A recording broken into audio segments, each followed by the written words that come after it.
But I got what I wanted.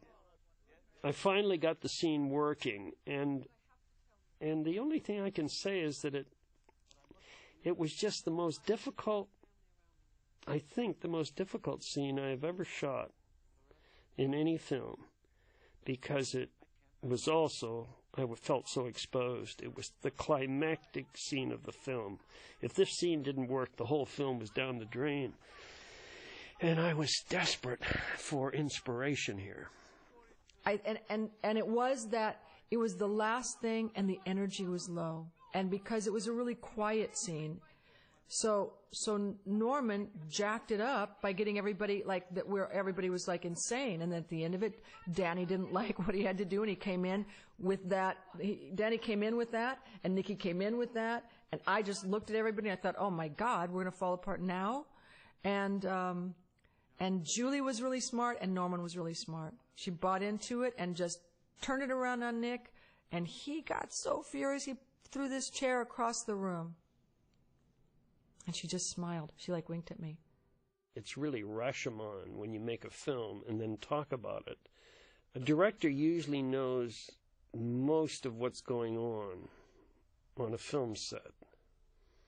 At least he's supposed to. Like the conductor of an orchestra, trying to hold the beat with 80 separate soloists.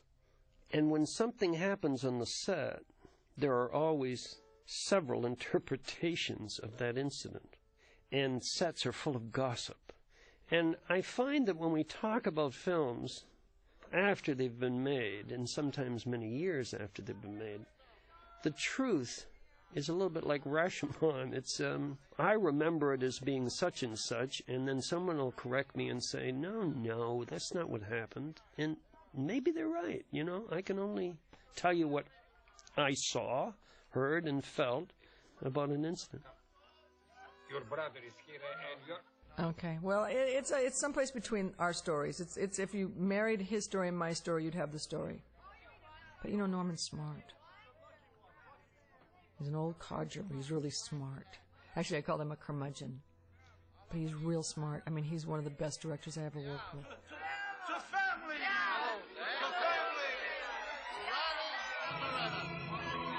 The ending that I originally had for the film tracks back to the confession scene. When Loretta goes to confession, she's given as a penance to spend the night in the church's men's shelter as a volunteer one night as part of her penance. And at the end of the film here in this scene, when Rose says to her husband, and go to confession, he does, and he gets the same penance. And Cosmo and Loretta do it together, and he's deeply affected. And he says to his daughter, why is it when these men misstep that their lives fall apart, and when I misstep, my life doesn't? And she says, because you have a family.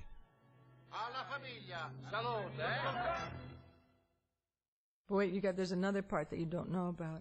So the movie is over, and there's a screening, and we all go to see it. We all love it. We all get up going, okay, well, we are so happy that we did it. And that was another reason I did it. I thought, no one's going to see it, but I know that when I look back in my life, I'm going to be really proud that I did it. We come to the screening, everybody loves it, and we all go out saying, it's a great movie. No one's going to see it, but we're all so proud that we did it. It's too old-fashioned, but it's really funny, and we really love it, blah, blah, blah, blah. Then MGM looks at it and goes, there's no audience. It doesn't fit into any group. There's no target market. And so they went with another movie for a big push called Overboard with Goldie and Curdy. And so it wasn't until that movie started falling out that they started to push Moonstruck, because I think we're only in one market when we started. Cher won an Academy Award for Best Actress. It was like an out-of-body experience. And, of course, I only thank my makeup man and my hairdresser. If on that night I would have had more presence of mind and I wasn't so out of my mind, I would have said more. And I would have said it, I would have said it specifically to the people. I would thank everybody in the cast individually, and they'd probably by that time have the hook and be pulling me off the thing. I would thank Fyodor, and I would thank Julie, and I would thank Louis, and I would thank Vincent, and I would thank Norman, and I would thank Nikki, and I would thank John Patrick, and I think I haven't left anybody out. I also would have thanked Patrick Palmer, who was the producer, because he was brilliant, and he even though he never smiles, he was brilliant. I would say what a great experience it was. One of the best experiences I've ever had making a film. And I liked it so much that it was... Oh, and Danny. I forgot Danny. See, I knew I forgot somebody. And it just was like... It was like... The reason I don't think I thought it was going to be anything was because it was one of the only films, except for Silkwood, that I didn't feel like we were acting. It just was happening. Moonstruck in the Academy Awards won 3 Academy Awards, I think. It was nominated for Best Picture and Best Director. We lost out to The Last Emperor. But The Last Emperor, 3 months later, nobody was going to see.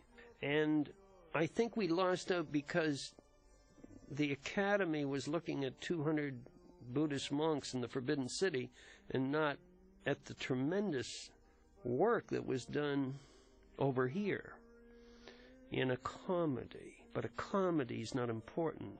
Well, I don't believe that. I believe Billy Wilder. I believe Frank Capra. I believe there's a lot of brilliant work that has been done in Hollywood, specifically in film comedy that's really so difficult to do. And I don't think it's ever been appreciated enough.